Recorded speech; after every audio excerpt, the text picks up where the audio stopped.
Hello. Since generative AI leapt into our global consciousness just over a year ago, there have been massive strides taken in developing the models and their capabilities, as well as the platforms to allow us all to use them, whilst the infrastructure continues to pivot to meet the new unique demands of generative AI. The big enterprise companies battle it out with the smaller niche players for products and brand awareness and market share, whilst a million startups look to benefit from the expected AI windfall. All whilst the governments of the world jockey for position, trying to strike the balance between the economic advantage that Gen AI could bring with the governance required for it to be safely and securely delivered. In the last month, there have been perhaps greater advances across all of these areas than in the previous 12 months, so I wanted to focus on some of these key developments and try and pull together the thread of what it all means for us as consumers and for enterprises. My name is Tim Elsom, and you're watching EYE4AI, bringing artificial intelligence to all of humanity.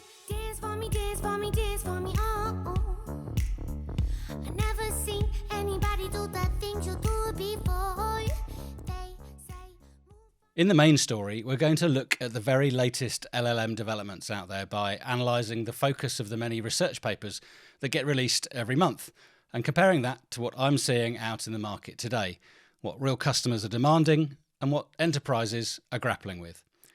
The focus right now is really fourfold: multi-model for greater accuracy, multimodal for richer, more natural experiences, more informed and relevant intelligence through RAG and self-RAG, and more personalisation to deliver experiences that feel specific to you and for me. We'll dig into each of those in more detail. Meanwhile, OpenAI held their first developers conference last week, where Sam Altman did his best impersonation of Steve Jobs, just with a little less turtleneck, but also announced some pretty special features for their users to play with in GPT-4 Turbo.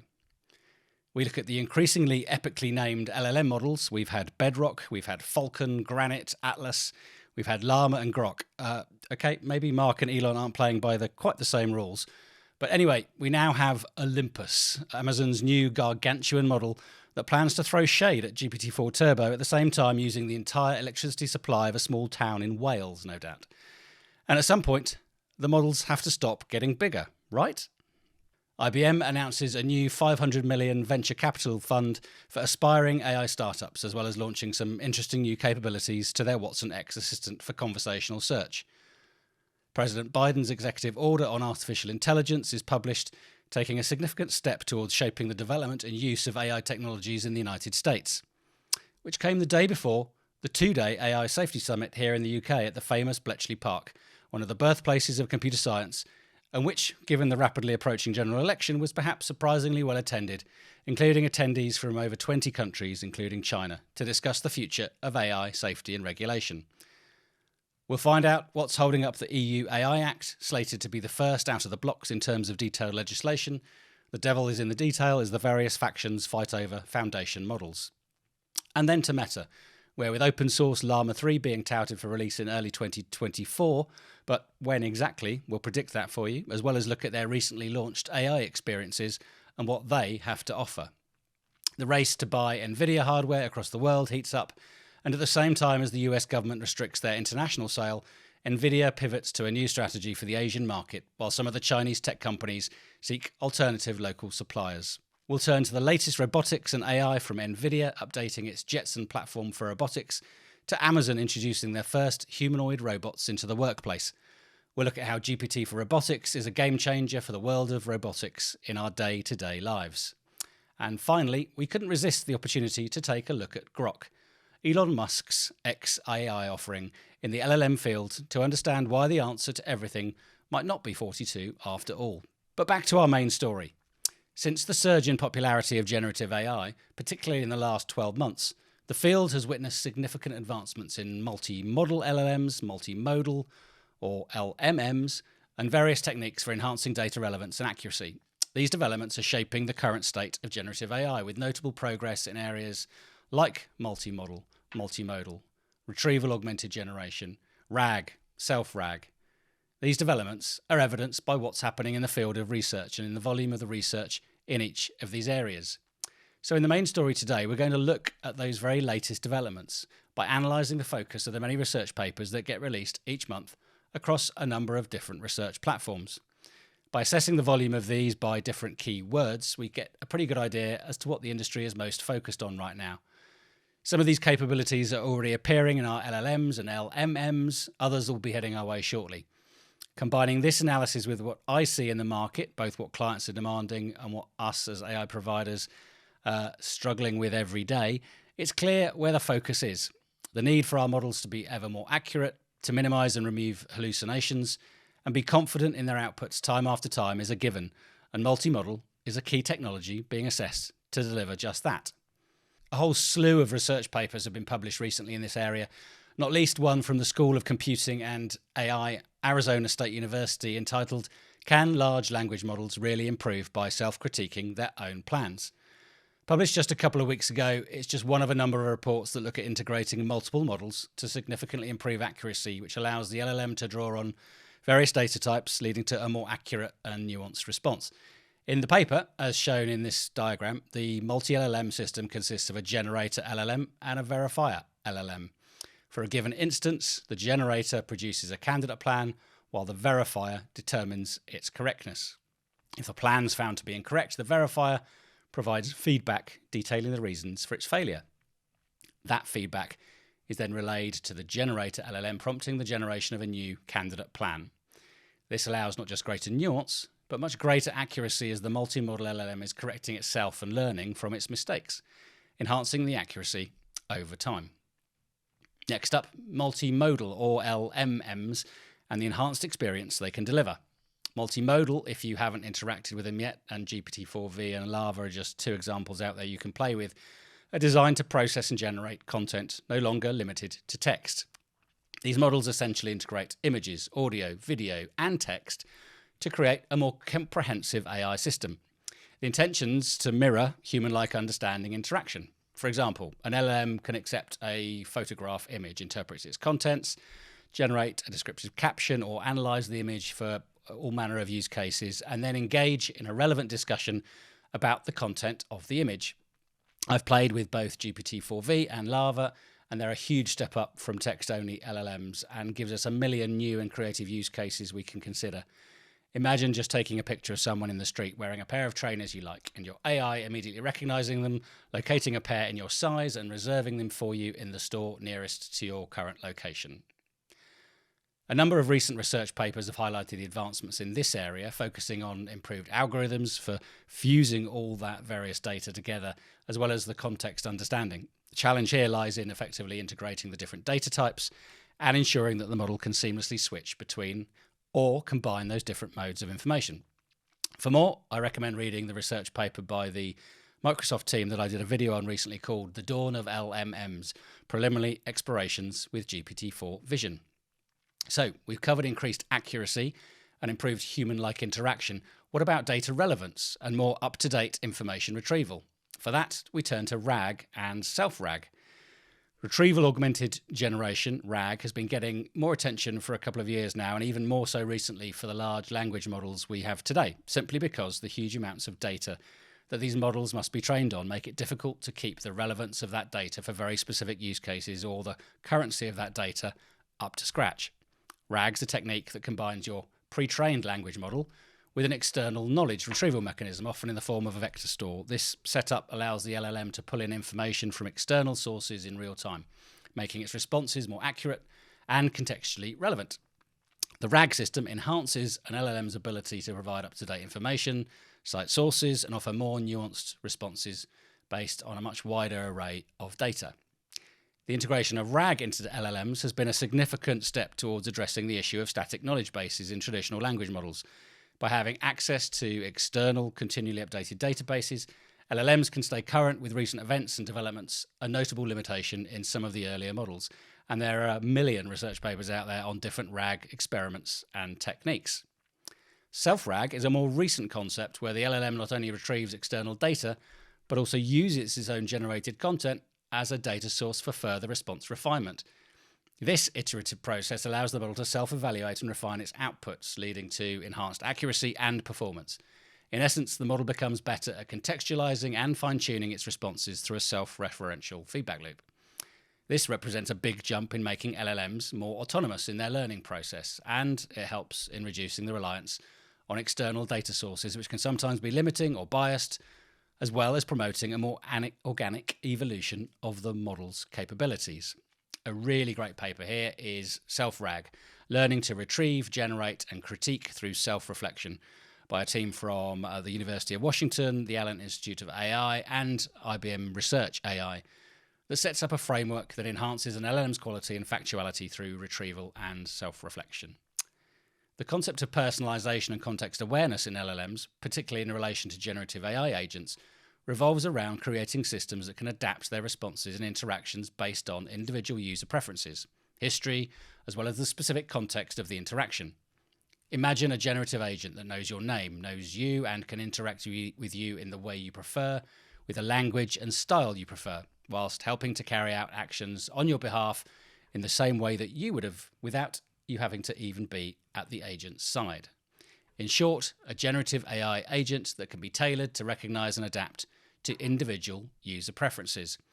Not only would it know you, but this agent would continuously learn from interactions with a specific user, refining their understanding and responses based on the past interactions. This could mean remembering past conversations, user corrections, and feedback to improve each future interaction. It would also be context aware, so anything from simply understanding the time of the day and the user's current location to something more subtle, such as the specific task at hand and the best way to achieve it, given its knowledge of you. For example, a travel recommendation AI might provide different suggestions based on whether you're at home, planning a trip, or already traveling in a foreign city with your family.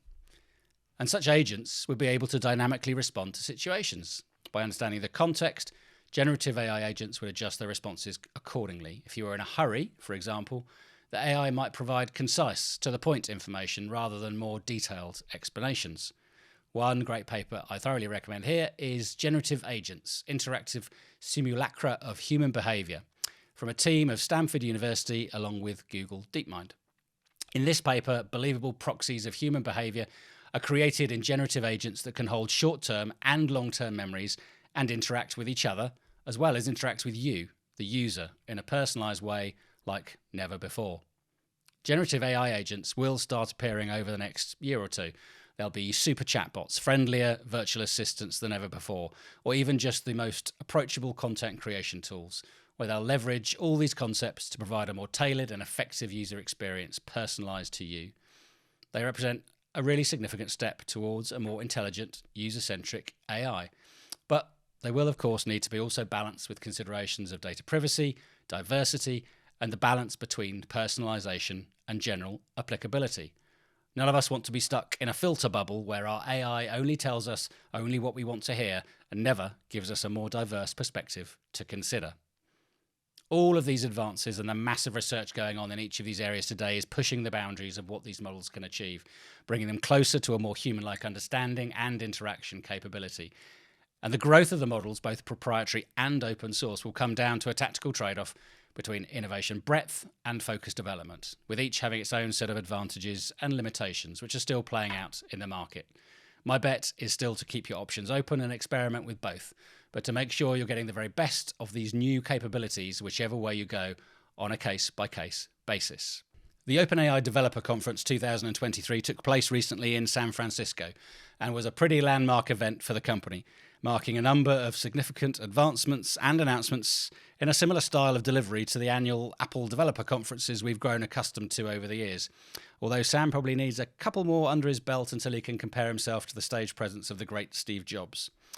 Sam was keen to point out the meteoric rise of ChatGPT, now with more than 100 million users each week and over 2 million developers utilising its API for building AI solutions.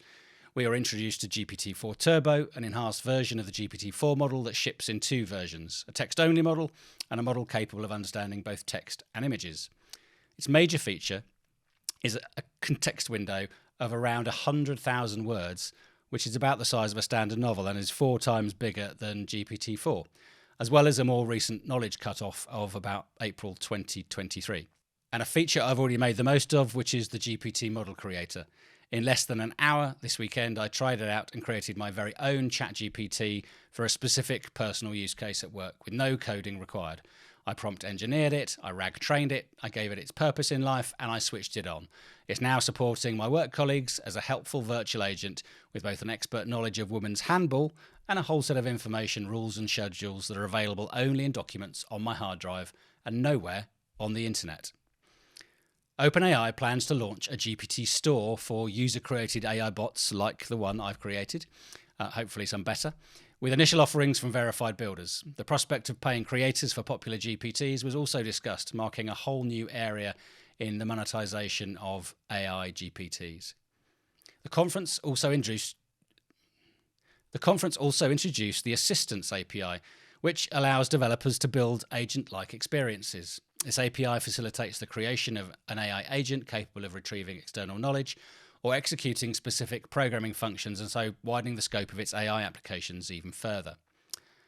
Meanwhile, over at Amazon, after a slow start out of the blocks with not much buzz around their Titan models and their AI platform Bedrock, they've now embarked on an ambitious project to develop a large language model named Olympus, with the goal of rivaling the other established players.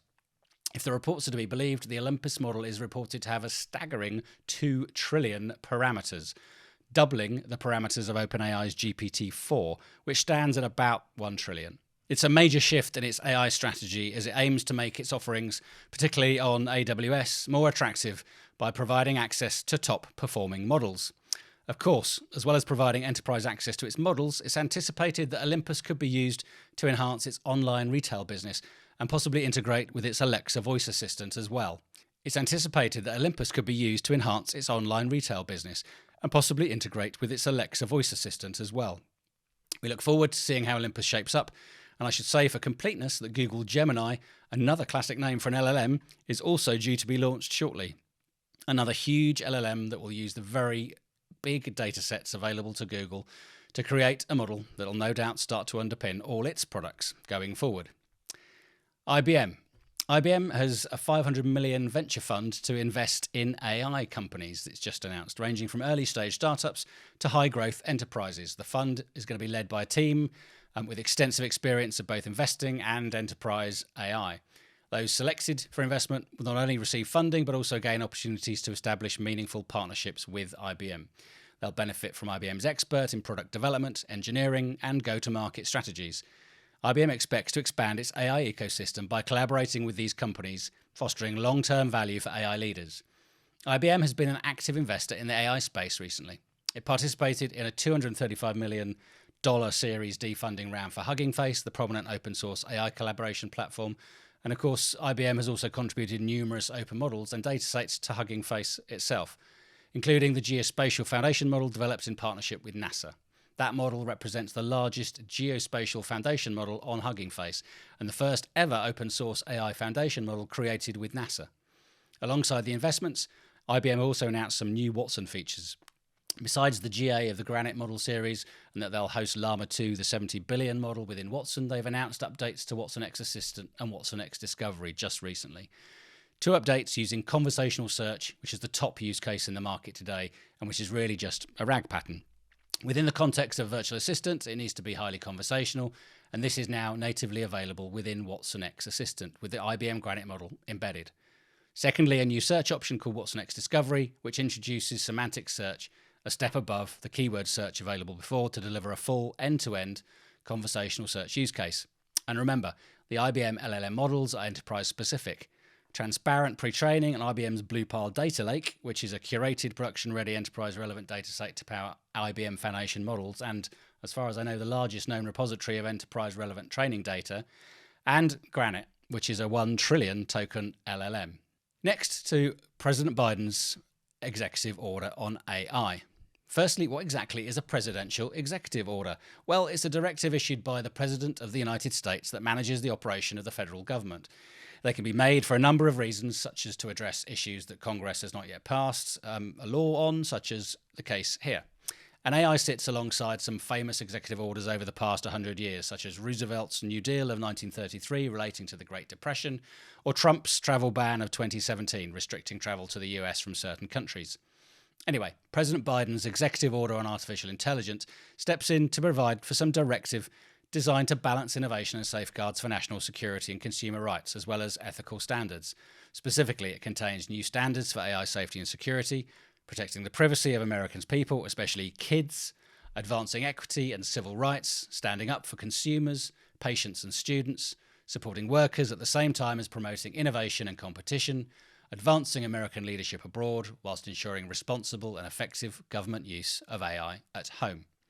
Specifically in relation to the safety of AI, it requires that developers of the most powerful AI systems share their safety test results and other critical information with the US government.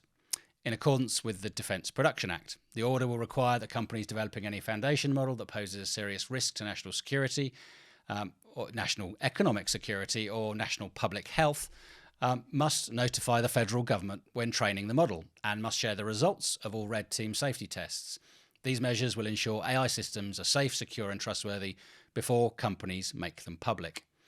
Develop standards, tools and tests to help ensure that AI systems are safe, secure and trustworthy. They must protect against the risks of AI using AI to engineer dangerous biological materials. They must protect Americans from AI-enabled fraud and deception by establishing standards and best practices for detecting AI-generated content and authenticating official content. They must establish an advanced cybersecurity program to develop AI tools to find and fix vulnerabilities in critical software. There'll be the order of the development of a national security memorandum that directs further actions on AI and security. Which brings me nicely to the next story, which is an update on the progress of the EU AI Act. Or perhaps rather the lack of progress, most recently anyway, after taking a big lead into the horse race that is the new era of AI regulation, with the EU is finally refusing at the last. A technical meeting on the new act broke down on Friday the 10th of November after France, Germany and Italy asked to retract the proposed approach for foundation models, and unless the deadlock is broken in the coming days, the whole legislation could be at risk. The EU AI Act is a landmark bill to regulate artificial intelligence following a risk-based approach. The file is currently in the last phase of the legislative process, with the main EU institutions gathered in so-called trilogues to hash out the final dispositions of the law. Foundation models have become the sticking point in this late phase of the negotiations, with the rise of ChatGPT coming relatively late in the day for the Act, which has been in draft form for a couple of years now. EU policymakers have been wondering how best to cover this type of AI in the upcoming law. At the last political trilogue on 24th of October, they're to introduce rules for foundation models following a tiered approach, namely introducing tighter rules for the most powerful ones bound to have more impact on society. The point of the tiered approach was to put the harshest obligations on the leading providers that are currently non-European companies. However, this approach has faced mounting opposition from large European countries. Leading the voice against any regulation for foundation models is Mistral, a French AI startup, arguing that these rules and regulations will actually put them out of business. Meanwhile, Germany is being pressured by its own leading AI company, Aleph Alpha. All these companies fear that EU regulation might put them on a back foot compared to the US and Chinese competitors. The ball is now in the Council's court to come up with a proposal, a parliamentary official said. At the same time, there are reports that a growing faction inside the most reluctant member states is opposing the AI Act as a whole, considering it to be over-regulation. Indeed, if no solution is found soon, the entire law might be at risk. If no agreement is reached in December, the outgoing Spanish presidency would have no incentive to continue the work at the technical level, and the upcoming Belgian presidency would only have a few weeks to tie up the loose ends before the European Parliament is dissolved for the EU elections next June. Moreover, a general rethinking of the approach to foundation models would also require a deep revision of the regulation's governance and architecture and dispositions for responsibilities alongside the AI value chain, for which there might simply not be enough time. Against this backdrop, Biden's executive order may actually help the EU, not least that whilst the EU is still to define which advanced AI systems should be regulated and exactly how, the established definitions in the executive order could actually be a helpful reference, including a technical definition for potential dual-use AI. And I shouldn't complete a segment on AI safety without a shout-out to Rishi and Elon. Other attendees were, of course, present at the AI Safety Summit at Bletchley Park in October 2023 that brought together an even more diverse group of stakeholders, including government, tech leaders and researchers, to discuss the safe and responsible development of AI. The grandly titled Bletchley Declaration was signed by 28 nations, outlining a shared understanding of the risks associated with frontier AI. This declaration, while symbolic and non-binding, does still represent a first step towards international cooperation in AI safety, given it brought together such a large number of countries, including China and the USA. And it gave Rishi that photo op with Elon, who only slightly put the cat amongst the pigeons in the next day when being interviewed by Rishi. Well, I think we are seeing the most disruptive force in history here. Where we have for the first time, we will have for the first time something that is smarter than the smartest human. And that, it's hard to say exactly what that moment is, but there will come a point where no job is needed. You can have a job if you want to have a job for sort of personal satisfaction, but the AI will be able to do everything. While Meta has not officially confirmed the rumours, patterns in development cycles and hefty hardware investments hint at a looming launch date for Llama 3. Llama 1 and Llama 2 saw 6-month intervals in training, and if this cadence holds, the new Llama 3, speculated to be on par with OpenAI's GPT-4, could be launched early in 2024. Adding depth to the speculation, the internet has put forth a comprehensive analysis of Meta's historical model development cycles.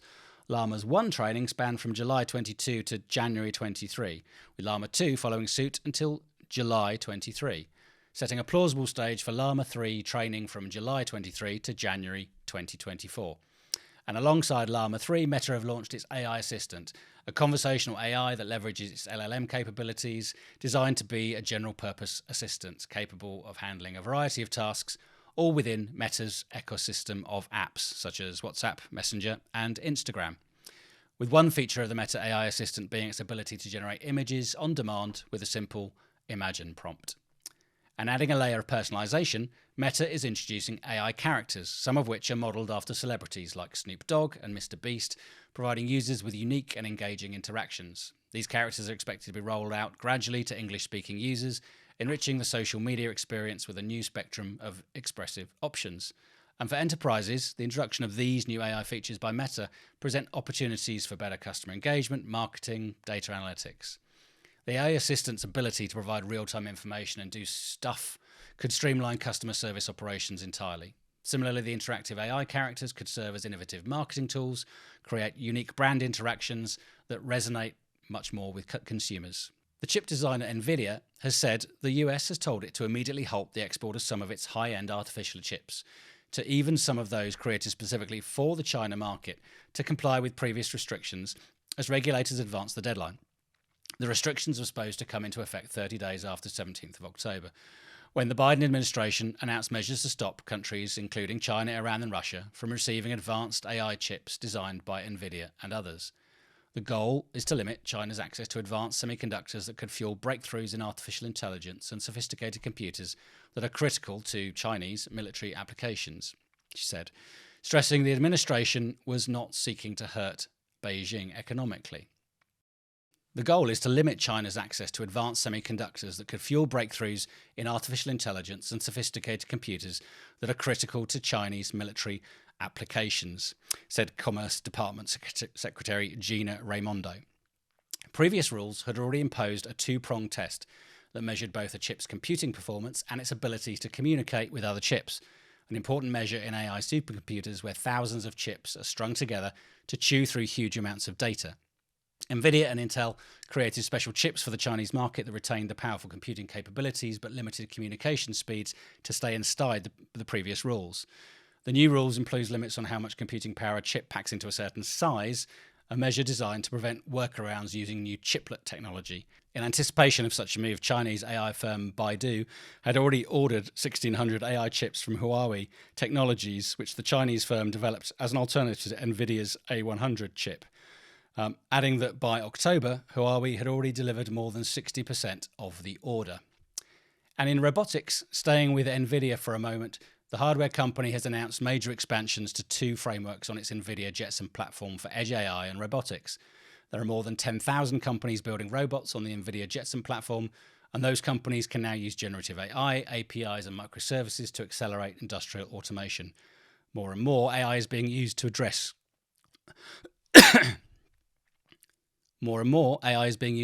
the increasingly complicated scenarios robots might find themselves in, and developers are being pushed to build AI applications for the edge.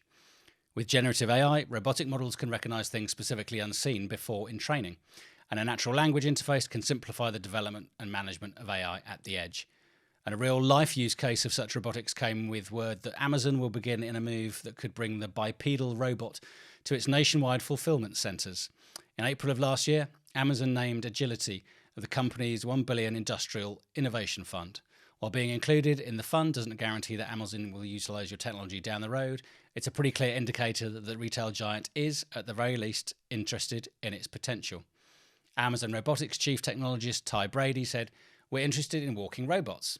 I find that very interesting. The ability to move on different terrains is interesting. We're also interested in what works, and frankly, what doesn't work about it. The humanoid form is really interesting.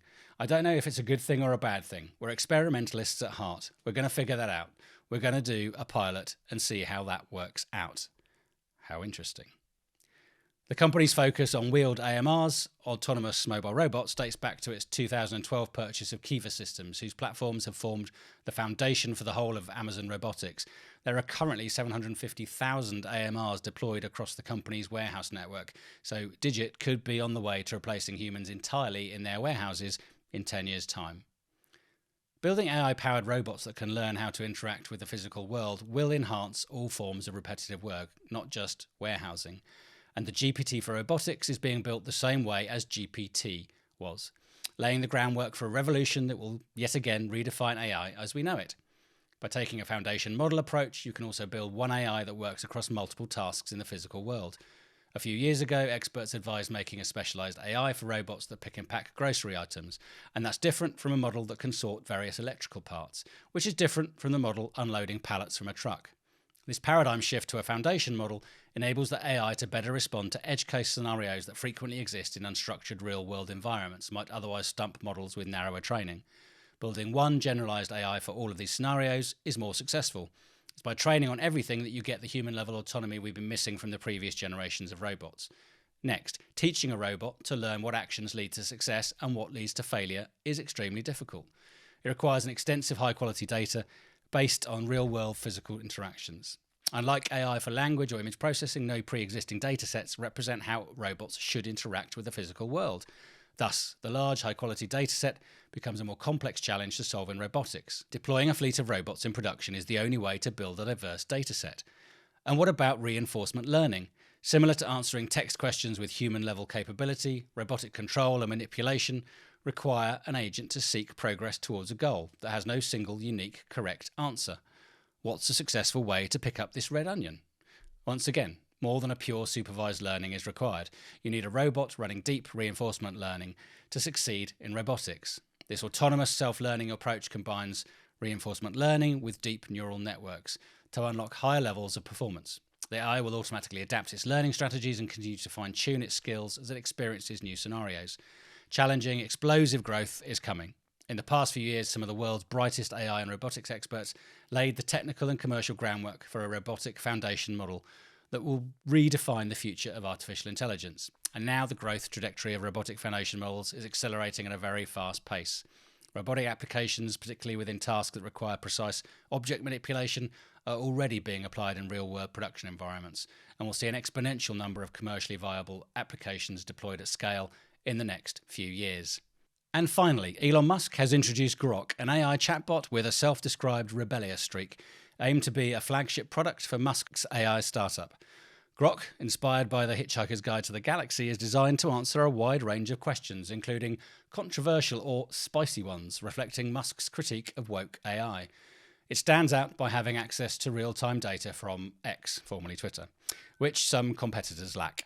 The word grok was actually a term coined by sci-fi writer Robert A. Heinlein to convey a profound understanding beyond mere knowledge, and whilst Grok's language model has shown promise in early tests, it still trails behind GPT-4, but apparently beats GPT 3.5 in terms of its capabilities.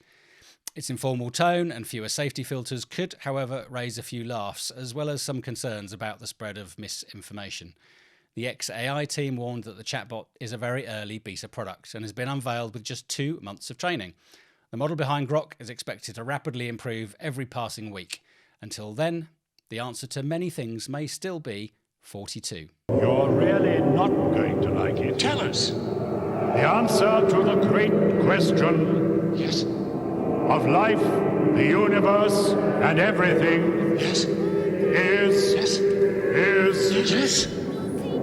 42. Okay, that's all we have time for today. I hope you enjoyed today's video. If you did, please like, subscribe and comment. And we'll see you here on the next one. I'm Tim Elsom, and you've been watching EYE4AI, bringing artificial intelligence to all of humanity.